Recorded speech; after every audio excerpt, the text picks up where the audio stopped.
Hello everyone, welcome back to this Beckhoff TwinCAT 3 numerical motion control series video. In the previous video, I introduced how can we set up the parameter for the encoder and drive under this axis. This is the one real axis, and in this axis we connect the KL2541. And using this link to I/O, we link to terminal 6 KL2541. This step motor with encoder terminal. And then using this online, this panel, I showed how can we optimize the encoder parameter. In the previous video, I showed how can we set a slightly parameter for the filter. That encoder value shows much more stable than before.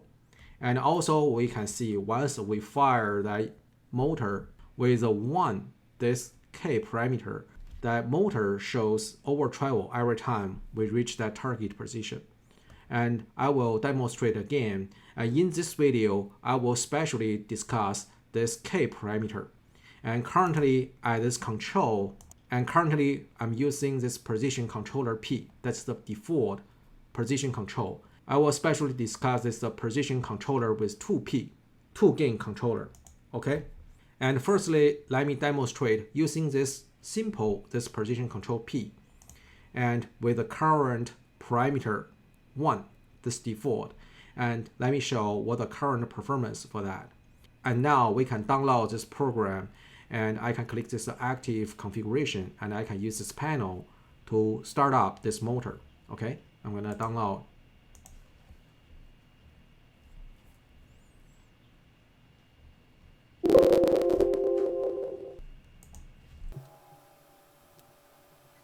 Okay, after we boot up, because this is the incremental encoder, so the actual position value will not be saved. So by default, it gives us an arbitrary value. We can home or we can zero this encoder first. So I can go to the functions and we can set the absolute position. And then the encoder value shows 0. Now we home the sensor manually. With this default value 1, this KV, if we go to control here, we can also change the KV parameter at here and download. Let me control this axis and let's see with this parameter 1 what the performance of this controller. If I set 180 and the target velocity we set 200, and let me fire this motor and let's see the actual performance. So now I will turn on this controller. Click all. So once this motor energized, okay, I'm gonna fire this motor.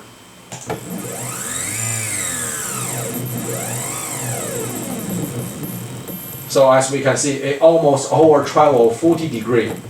Okay, I will set 0.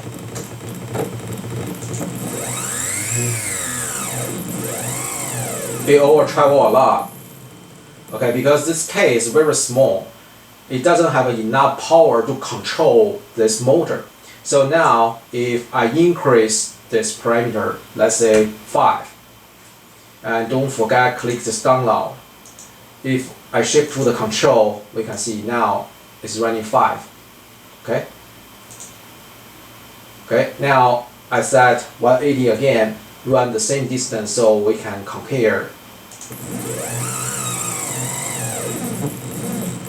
So it's running a little bit hesitate. So we can see this time this overshoot is getting better. Okay. Let's set 0.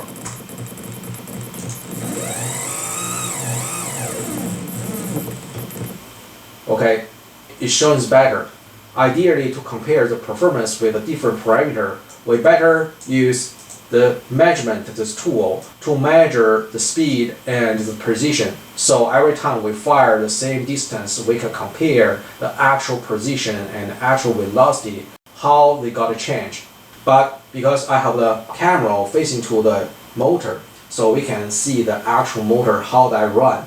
That's easier for us to see how that change, how that improve. Okay, now that is 5. Let's see this time, let me set 10.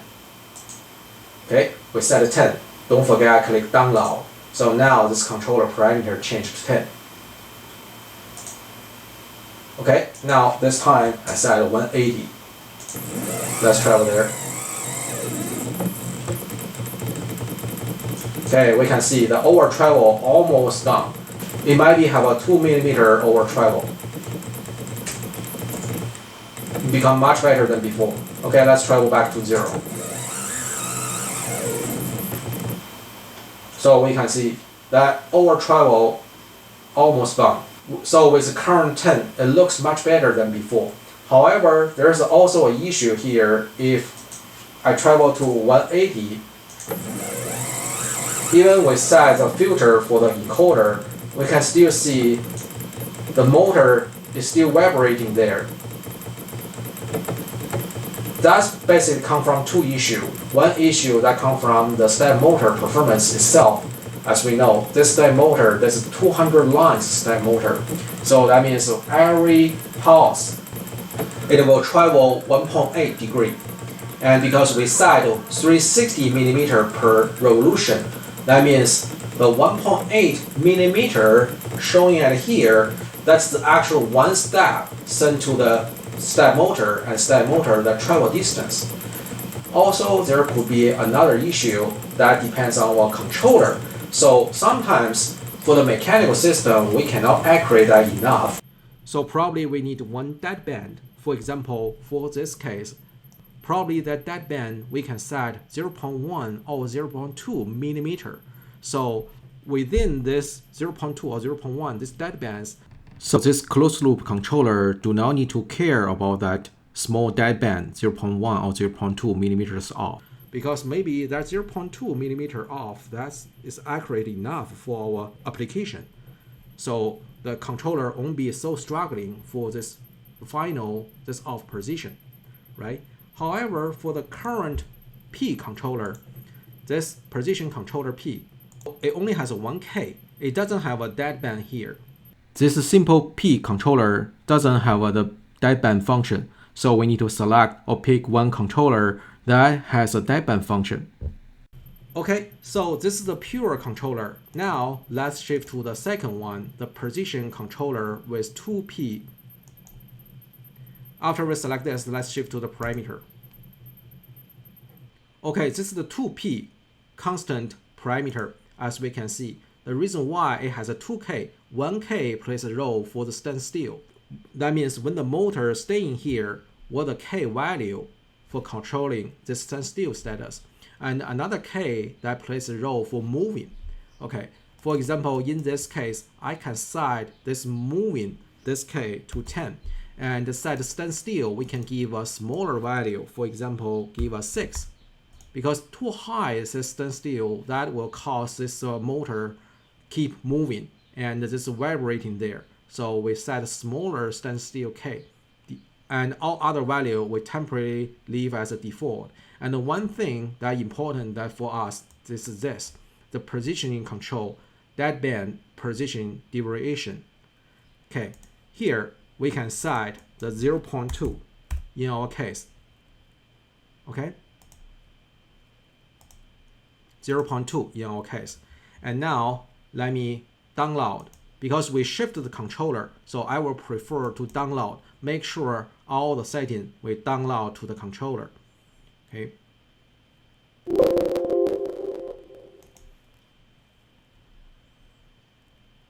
Okay, now we are running this 2P controller.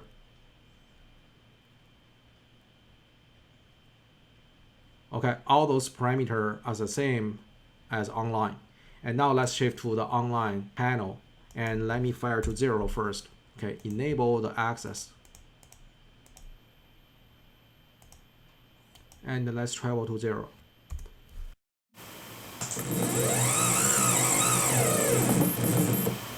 So we can see there's a little bit of residual here. That's because we set deadband there. But it looks much stable than before. Okay, let's set 180 again. Let's see. So we can see there's a little bit of residual here, but when the motor reaches this position, it just stops here. It won't be moving, oscillate, right? So to decrease this residual, we can increase that standstill parameter. For example, now that residual basically shows the 0.1, right? So if I travel to 0, let's verify again.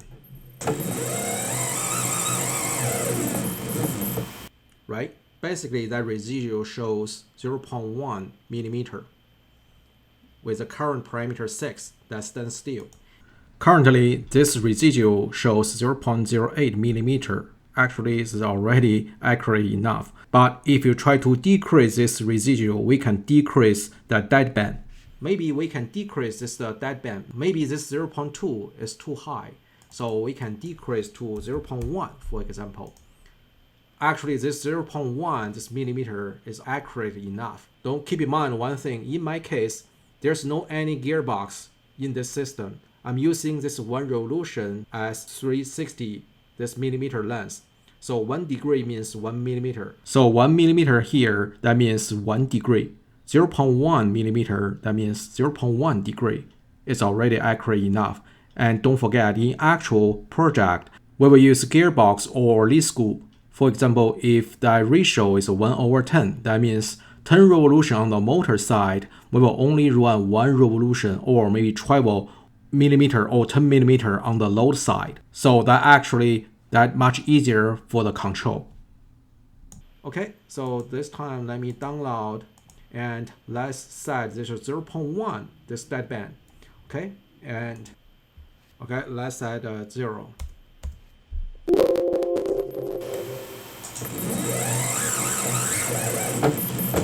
It's very accurate now.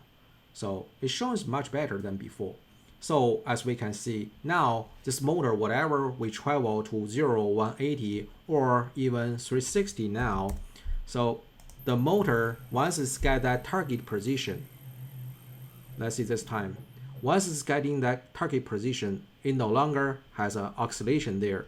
That's because we are using this parameter, it has this deadband, this position duration. So we set a very accurate, very low value. Once the actual position within this range, it no longer controls the motor anymore. It actually shows much better performance than before, because for the mechanical system, it doesn't like the vibrating. The current performance actually is become better than before.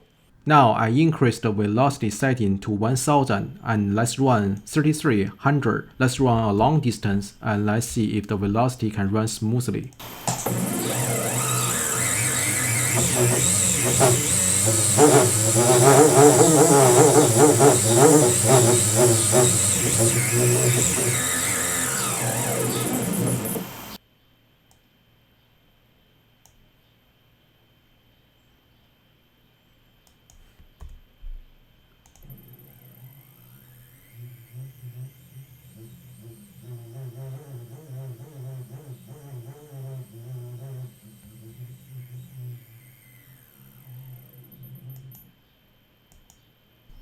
Now we have one issue here. As you heard, when the motor is running for a longer distance, likely the motor is waiting for something, so it shows hesitate.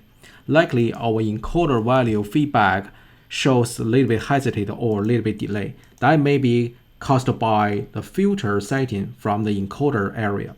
So we can go to the filter area. Let's see the filter parameter. So this hesitate shouldn't show like this. Probably we can decrease this setting. For example, for this filter value, this position, I can decrease to 0.01. And this actual velocity, we can decrease to 0.02. And this filter time for the actual acceleration, especially for this acceleration, we can probably set 0.05. We decrease this value. That makes this feedback running in time, okay?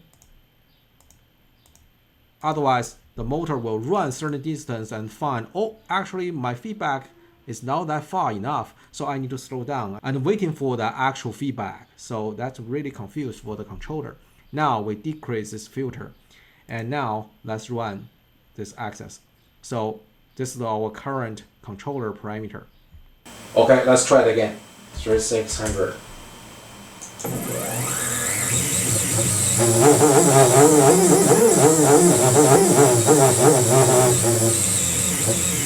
So as we can see, this lag distance shows just under the 20 millimeter.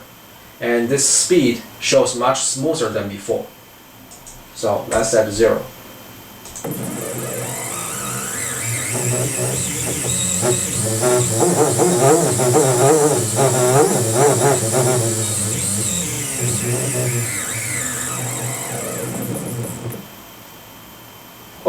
So it become much better than before. Now let's go review. So currently my encoder, we decrease the filter, okay? And if I go to the control, so for the moving parameter, now I set 10. So not too high and not too small. Because too high, it will show the aggressive, but too small, if that's too small, this gain cannot handle this axis very well. And this precision control velocity I set from 0.5 to 0.8. Also, I enlarge this output limit. So this group parameter can make this current step motor with the encoder can run smooth and can run the certain speed. And as we can see now, this axis, when we set 1000, this speed, definitely use the time to get that speed. That because from this dynamic, we are setting a very low acceleration and deceleration. That depends on your actual performance. Let's say this. So this time, let's run 360 this millimeter per second. And let's run 3600. Basically, we should run around 10 seconds. But because we have a acceleration and a deceleration, maybe the entire time won't be 10 seconds that accurate. But it roughly will run 10 seconds. 1, 2, 3, go.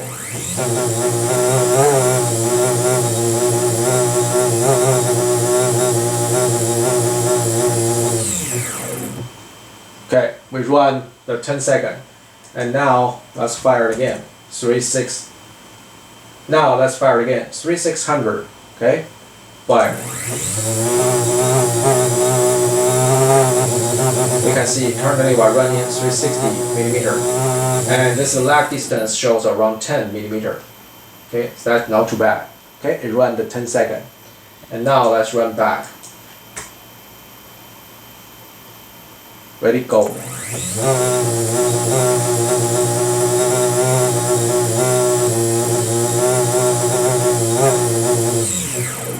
Okay, it ran around 10 seconds.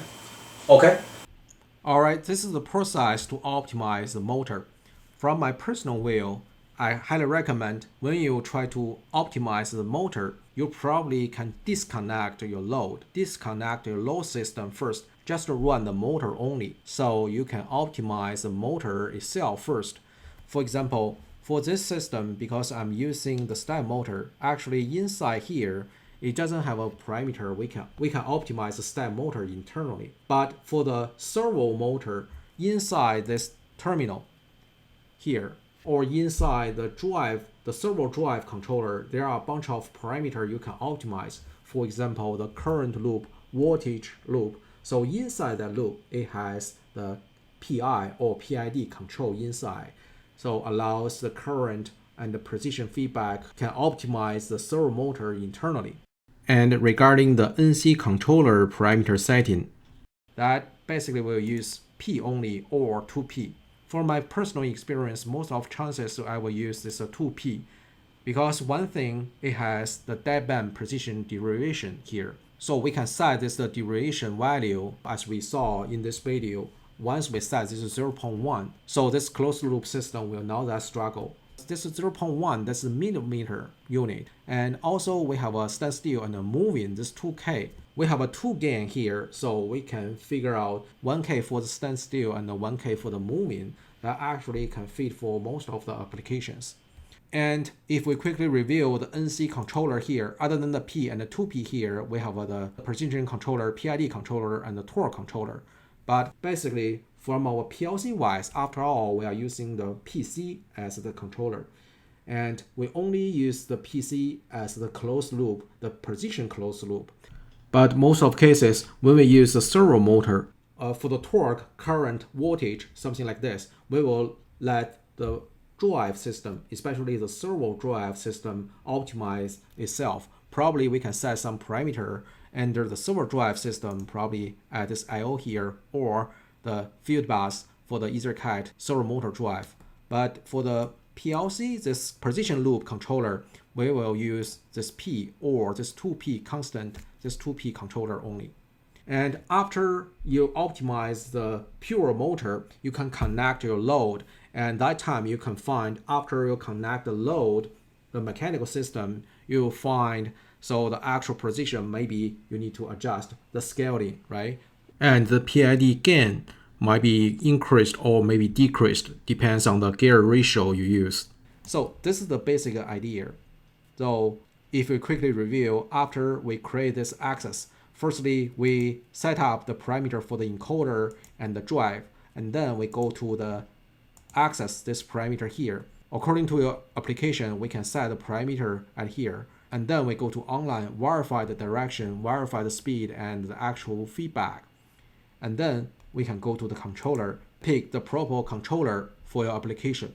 All right, that is for today. Thank you for watching. Thank you for watching. If you like this video, please give me a thumb up. If you like to watch more videos in my channel, please subscribe and hit the bell. Thank you for watching.